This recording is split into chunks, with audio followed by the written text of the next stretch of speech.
नमस्कार मेरे प्यारे दोस्तों, स्वागत करता हूं मैं आपका wifi study Balaji YouTube channel पर। और आज हम पढ़ने वाले हैं अकबर के बारे में। मेरे प्यारे दोस्तों, अगर आप हिस्ट्री पढ़ रहे हो और हिस्ट्री में मुगल साम्राज्य के बारे में पढ़ रहे हो और अगर आपने अकबर नहीं पढ़ा तो ये जो टॉपिक रह जाएगा ये इनकम्प्लीट रह जाएगा, क्योंकि ज्यादातर जो क्वेश्चंस आते हैं वो अकबर के काल से ही आते हैं और इसका जो टाइम पीरियड रहेगा वो भी जो है लंबे समय तक रहता है। तो चलिए दोस्तों, शुरू करते हैं बिना किसी टाइम वेस्ट के आज का लेक्चर, जो कि रहेगा अकबर के बारे में। देखिए, अगर हम अकबर की बात करेंगे तो अकबर का जो टाइम पीरियड रहता है वो 1556 से लेके 1605 तक रहता है। उसके बाद इसका जन्म 15 अक्टूबर 1542 में कहां पर होता है? अमरकोट। और अमरकोट कहां पर है? ये राजस्थान में पड़ता है। उसके बाद देखिए, गद्दी पे बैठा हुआ था हुमायूं, और हुमायूं की मृत्यु जब होती है उस टाइम अकबर दिल्ली में नहीं होता। अकबर अपने संरक्षण के साथ, जो कि उसका एक तरीके से बॉडीगार्ड होता है, उसके साथ, जिसका नाम रहता है बैरम खां, ये बैरम खां के साथ कलानौर मिशन पर जाता है। और कलानौर मिशन कहां पर? गुरदासपुर कहां पर है? पंजाब में। उसके बाद दोस्तों, यहां पे ये घटना इस तरीके से घटती है कि हुमायूं जो है वो दिल्ली में मर चुका है और अकबर अपने बॉडीगार्ड के साथ पंजाब जा चुका है। तो दिल्ली क्या है? अब दिल्ली वैकेंट है, दिल्ली की जो राजगद्दी है वो खाली हो चुकी है, जिसकी वजह से हेमू मौका पाता है और मौका पाते ही वो दिल्ली पर आक्रमण कर देता है और आक्रमण करके वो गद्दी पर बैठ जाता है। तो हेमू दिल्ली पर आक्रमण करेगा और गद्दी पर बैठते ही ये एक उपाधि लेगा विक्रमादित्य की। अब दोस्तों, इसका नाम हेमू से बदलकर क्या रखेगा?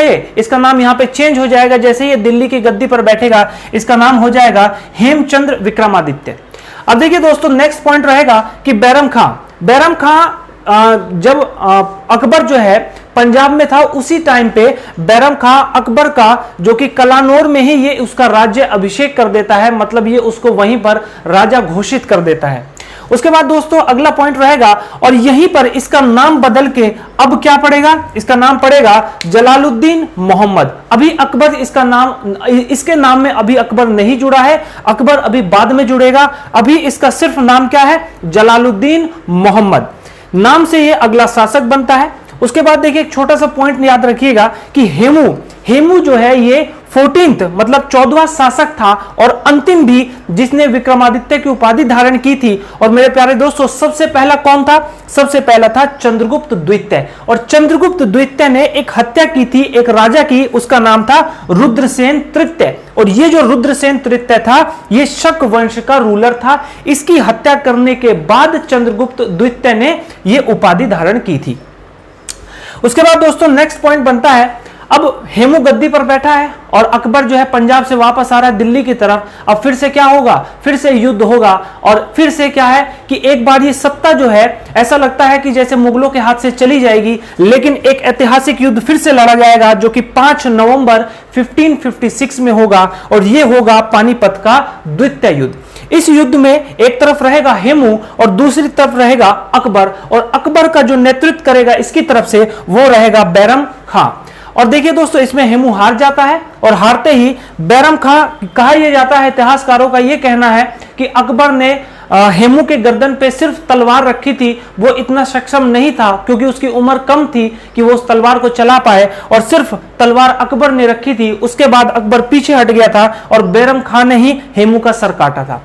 उसके बाद दोस्तों, अगले पॉइंट की बात करेंगे। 1556 से लेके 1560 तक जो बैरम खां रहता है, ये इसका एक तरीके से संरक्षण करता है, इसका एक तरीके से बॉडीगार्ड बन के रहता है। लेकिन 1560 में ये भी विद्रोह कर देता है और यहां पे युद्ध लड़ा जाता है, तिलवाड़ा का युद्ध। और ये तिलवाड़ा का युद्ध अकबर और किसके बीच में? बैरम खां के बीच में लड़ा जाता है। इसमें बैरम खां हार जाता है, जिसकी वजह से अकबर इसको एक तरीके से मारता नहीं है, इसको छोड़ देता है और इसको हज की यात्रा पे भेज देता है।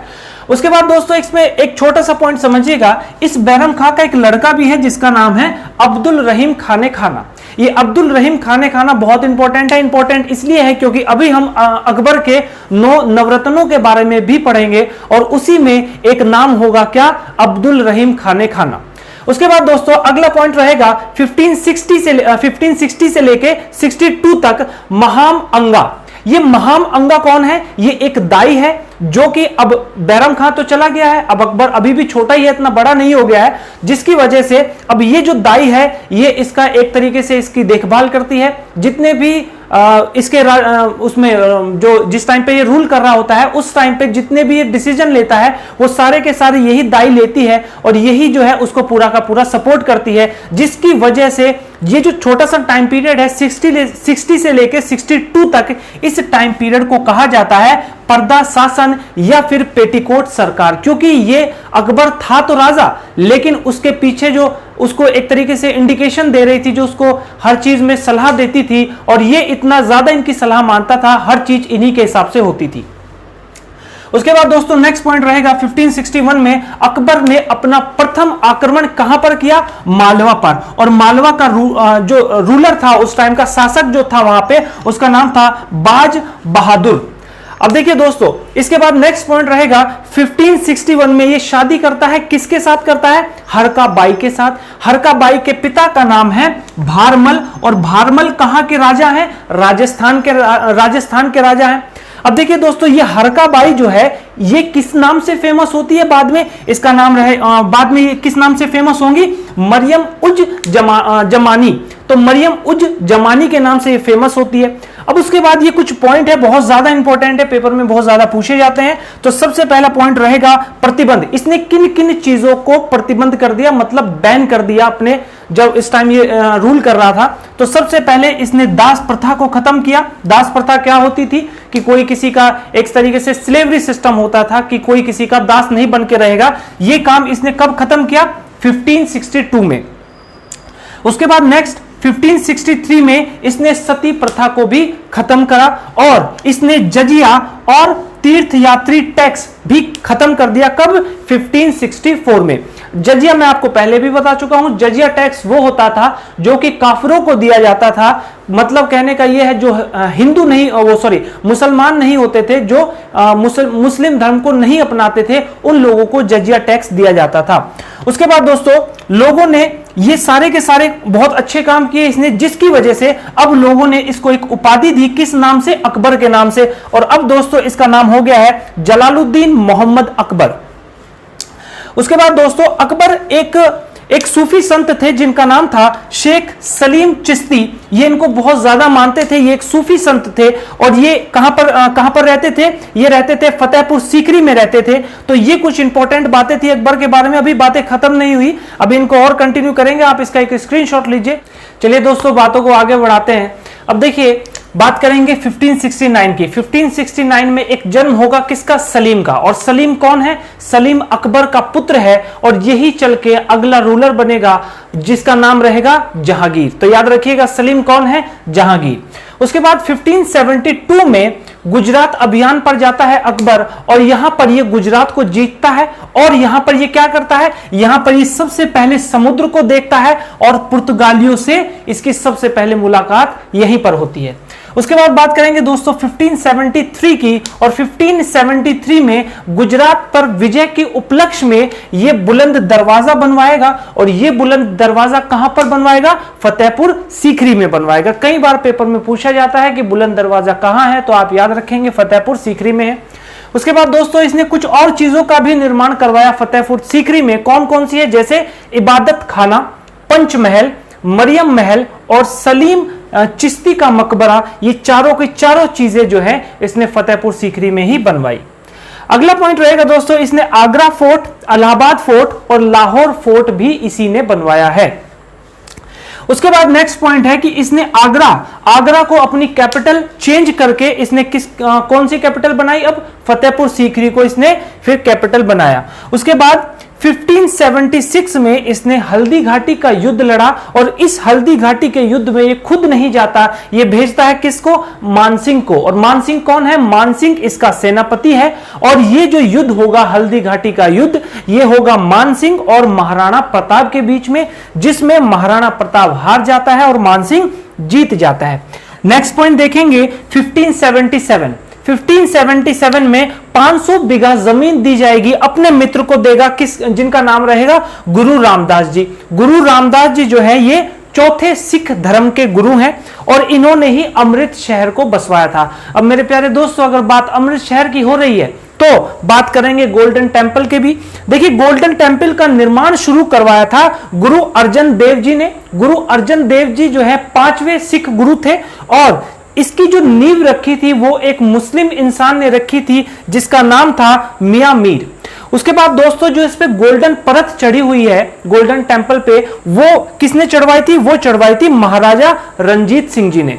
पॉइंट रहेगा 1582 का। 1582 में अकबर ने दीन ए इलाही एक धर्म चलवाया और इस धर्म को मानने वाले सभी के सभी मुस्लिम थे, बस एक हिंदू था जिसने इस धर्म को एक्सेप्ट किया था, उसका नाम था बीरबल, और बीरबल का वास्तविक नाम है महेश दास। देखिए ये धर्म था क्या, इस धर्म में क्या करना था कि सिजदा और पाइबोस। सिजदा का मतलब होता है जैसे ही आप राजा के सामने जाओगे तो आप उसके सामने सर झुकाओगे, और पाइबोस का मतलब होता था आप उसके पैरों को चूमोगे और चूमने के बाद आप कहोगे अल्लाहू अकबर।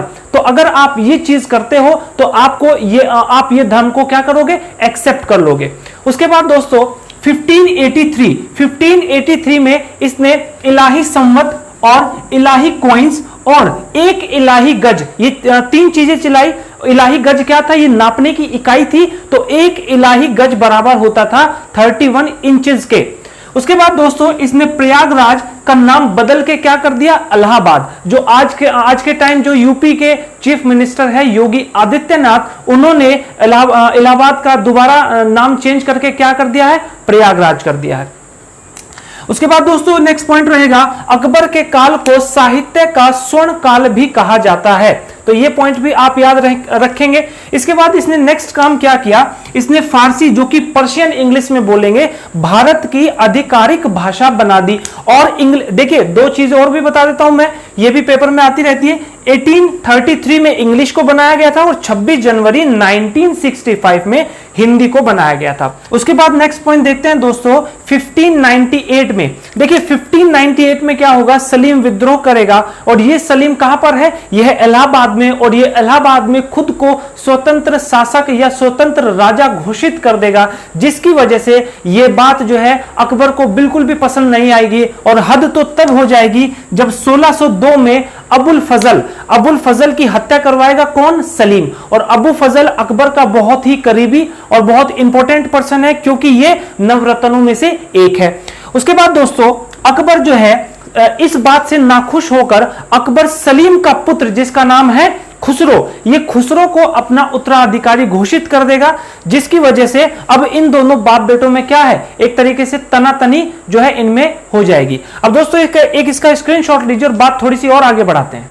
चलिए दोस्तों बातों को आगे बढ़ाते हैं। अब बात करते हैं 1599 की। 1599 में पहला ब्रिटिशर जिसका नाम है जॉन मिल्टन हॉल, ये भारत में आता है, और ये भारत में आता है ईस्ट इंडिया कंपनी का रिप्रेजेंटेटिव बनके। अब देखिए भारत में ईस्ट इंडिया कंपनी कब आई थी? 31 दिसंबर 1600 में भारत में ईस्ट इंडिया कंपनी आई थी। ये कंपनी कहां बनी थी? तो ये बनी थी लंदन में। और ये जब लंदन में बनी थी कंपनी, वहां की क्वीन थी ब्रिटिश क्राउन कौन क्वीन थी? क्वीन एलिजाबेथ टेलर प्रथम वहां की क्वीन थी। और मेरे प्यारे दोस्तों इस क्वीन से इन लोगों ने 15 साल की परमिशन मांगी थी। मैंने यहां पे लिखा है कि 15 साल की जो परमिशन मांगी थी इन्होंने ट्रेड करने की, मतलब व्यापार करने की भारत में।